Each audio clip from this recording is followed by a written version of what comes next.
YONO அழிவுன்னு சொன்ன உடனே யோனாட்ட போய் அவங்க நிக்கல. அந்த ஜனங்கள் தீர்க்கதரிசியை நாடி போகல. அந்த ஜனங்கள் தேவனை தேடி போனார்கள். நம்ம அழிவு வந்துச்சுன்னா, பிரச்சனை வந்துச்சுன்னா தேவனிடத்தில் போக வேண்டும். தேவனிடத்தில் நீங்கள் நானும் செல்ல வேண்டும். தேவனிடத்தில் இரக்கத்தை பெற வேண்டும். என்னிடத்தில் நீங்கள் இரக்கத்தை பெற முயற்சி செய்வீர்கள் என்று சொன்னால், மனிதர்களிடத்தில் இரக்கத்தை பெற முயற்சி செய்வீர்கள் என்று சொன்னால், மனிதர்களிடத்தில் ஒரு பார்வையை உங்கள் பக்கம் திருப்ப நாம் முயற்சி செய்வோம் என்றால் அது அற்ப பிரயோஜனம் உள்ளது.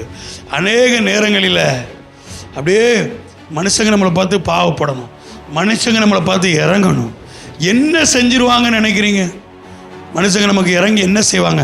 அவர்களால் முடிந்த அளவிற்கு நம்மளை நேசிப்பார்கள், அவர்களால் முடிந்த அளவிற்கு நமக்கு உதவி செய்வார்கள். ஆனால் உண்மையான விடுதலை, உண்மையான ஆசீர்வாதம், யோனா தீர்க்கதரிசிட்ட போய் அவங்க நிக்கல. அவங்க நின்னது கர்த்தரிடத்துல போய் நின்னாங்க.